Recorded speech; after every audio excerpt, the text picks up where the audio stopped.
Si vous êtes nouveau sur la chaîne, n'oubliez pas de vous abonner et d'activer la cloche de notification. On commence.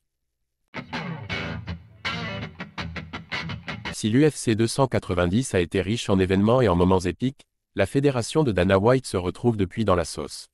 De récentes révélations ont ainsi outré les fans, qui comprennent désormais totalement le choix de Cédric Doumbé et Francis Ngannou de rejoindre la PFL à la place. Véritable machine à sous, l'UFC est la plus grande organisation de MMA au monde.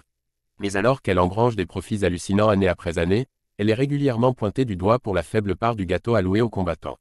Certains d'entre eux ont d'ailleurs levé la voix à ce sujet, et on pense notamment au cas de Francis Ngannou qui s'est battu pour augmenter les salaires de ses pairs. En fin de compte, ça ne s'est toutefois pas fait face au refus du président Dana White. Le Predator a décidé de claquer la porte avant de rejoindre la concurrence quelques mois plus tard, en signant à la PFL. Juste avant ça, un certain Cédric Doumbé avait quant à lui choisi de ne pas intégrer l'UFC et avait rejoint la même ligue que l'ancien champion des poids lourds, là encore pour des raisons financières. Les deux moves ont suscité de vives réactions à leur annonce et sont encore aujourd'hui sujets à critique. Mais le vent semble en train de tourner et l'UFC 290 a parfaitement cristallisé cela à travers la victoire d'Alexandre Pantoja.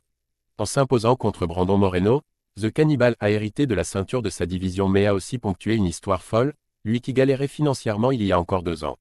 Le cas Alexandre Pantoja fait polémique après l'UFC 290. Alexandre Pantoja, le nouveau champion des poids mouches de l'UFC, était livreur pour Uber EATS il y a encore 2 combats et n'a cessé de travailler pour l'entreprise qu'après avoir obtenu son bonus de 50 000 $ contre Brandon Royval, d'après Ariel Helwani.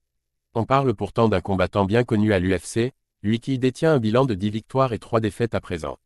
Quand on voit un Conor McGregor gagner des millions sans se battre tandis que le Brésilien a véritablement trimé pour enfin toucher un beau chèque, ça fait désordre. Résultat, les internautes se montrent de plus en plus compréhensifs envers ceux qui décident de quitter la ligue.